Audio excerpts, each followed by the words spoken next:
Welcome to Donuts, Besoros Tovos, Yeshua's Venachamos. It should be a good day for Am Yisrael and Klal Yisrael. Hostages should be returned. Families should be comforted. Soldiers should return home. We are at the end of Perek Chav Dalet, chapter 24 of Mesillas Yesharim.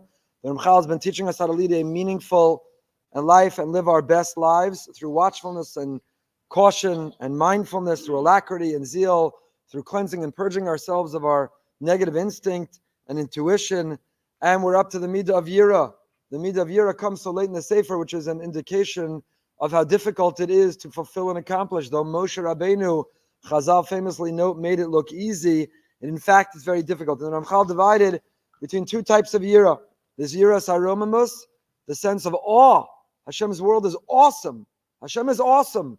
What he does, what he's capable of doing, his world, the intricacy, the minutiae, the details, the cosmos, the universe, the galaxies, the solar system, it's awesome.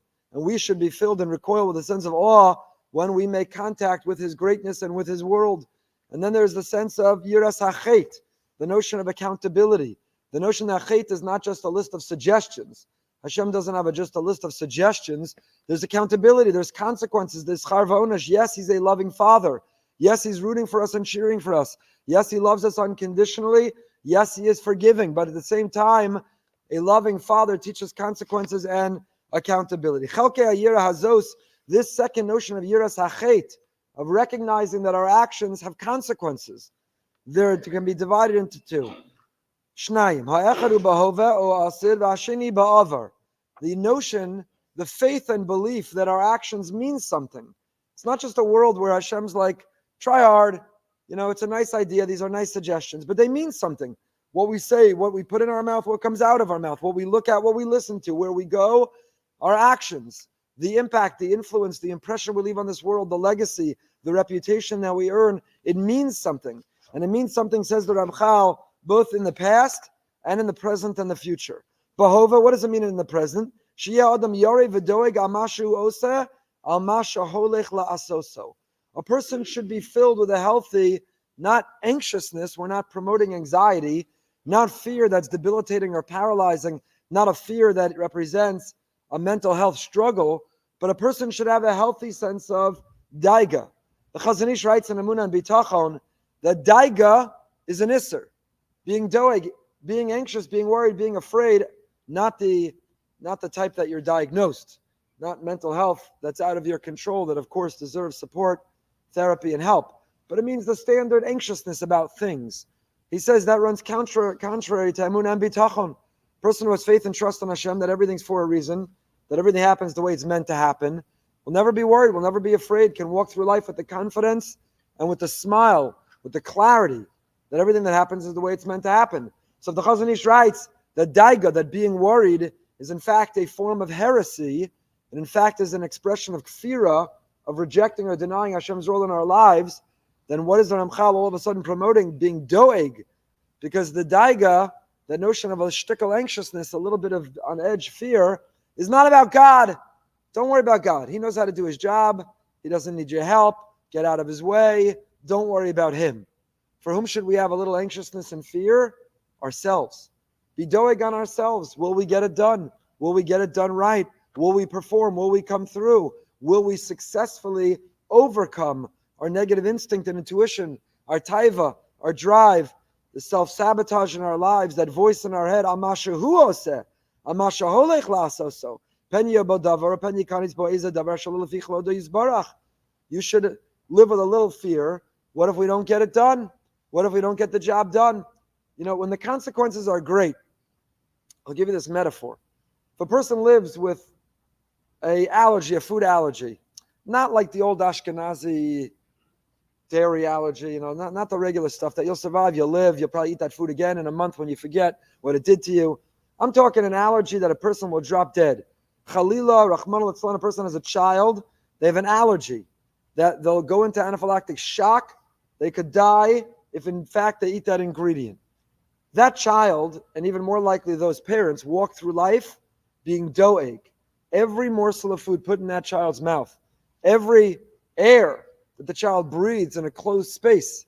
You ever been on a plane and they say somebody has a peanut allergy? Do not take out peanut M&Ms. Do not take out anything with peanuts in the ingredients. If it even goes through the filtration system of the airplane, that parent is on that flight being doeg. What if we make a mistake? What if we put that ingredient? What if they eat the wrong thing? What if? So if a person lives life thinking, if I look at the wrong thing, say the wrong thing, listen to the wrong thing, make the wrong decision, then it's an allergy. I could go into spiritual anaphylactic shock. Then a person will be doeg amashuosa. There'll be a sense of mindfulness. There'll be a healthy, a little bit, when your child first gets their license, and when your child has their license for 30 years, it never wanes. You're nervous every time they drive, because a car is a weapon of mass destruction. A car is a lethal weapon for themselves and for others. So what are you worried about? When they first learn to drive, and they barely pass their driving test, and they hold the steering wheel at 10 and 2, what did they say last time? Now it's 9 and 3, 11 and 4. I don't know what time my steering wheel doesn't have hours. I don't know, whatever. So when they barely pass their driver's test, they grip that wheel. They hold it tight. Their phone is in the trunk. They're not tempted to look at it. They tell all their friends in the car, shh, nobody say a word. Nothing. Staring at that windshield. They adjusted all the mirrors, their seatbelts on tight. And then they get the hang of driving.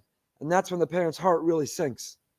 Because all of a sudden their playlist is playing, they're schmoozing with their friends, maybe the phone is accessible, they're going to text. And you say, whoa, what are you doing? I liked it when you were afraid. When you weren't afraid, now I'm afraid. When you were afraid, I could sleep tight because you're going to be extra cautious, extra careful, extra vigilant, extra mindful. Every drive, every additional speed, mile per hour, every turn you take, you're going to be focused. But now you think you're so comfortable. Now you think you're such a grace kanaka, you're such an expert. Now I'm worried.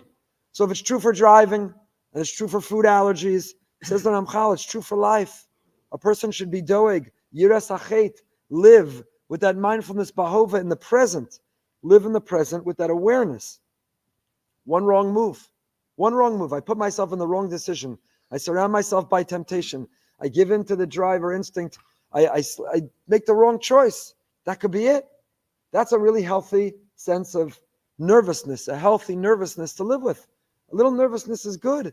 I'll tell you, in the wonderful book Tales Out of Shul, Rabbi Emanuel Feldman tells the story when he was the Rav in Atlanta, that there was, I think, a symphony conductor, maybe an opera performer, I don't remember the details, I read it a long time ago, who had a yurtzeit and called the shul ahead. He was going to be performing in Atlanta and wanted to know if there was a minyan, could he make it for Mincha Marav? So he davened for the Yomid for Marav, and Rabbi Feldman asked him afterwards, he was nervous. He was describing how nervous he was about leading the Yomid. He said he's still nervous about performing, world famous, whatever he was. So world famous, I can't remember, but world famous, whatever he was. He said, absolutely, I get butterflies, I get nervous every time I perform. The day I stop getting nervous is the day I should stop performing. What makes me great is that I have a little bit of nervousness. So I prepare, and I think, and I get in the zone, and I get in the mindset. That's what makes me great. Any successful performer, athlete, Lahavdil, Rav, Rosh Hashiva, Magid Shir, that nervousness, Bahova. What if it doesn't go right? What if I'm not prepared? Is what makes a person get ready, is what makes a person prepared. So this first type of daiga, doeg al atzmo, don't be doeg on Hashem. Hashem knows what he's doing. Get out of his way. Let him do his thing. Be doeg al atzmo. Be worried for ourselves, and that healthy nervousness will help us be ultimate performers. Amir Hashem. Should be a great day for Klal Yisrael. We're looking for a sponsor for the 10 Minutes of Meaning series, the rest of Mesillas, Yesharim, and what we're going to learn next. If you're interested in being the sponsor for the year, please let me know. Living with Emunah, 8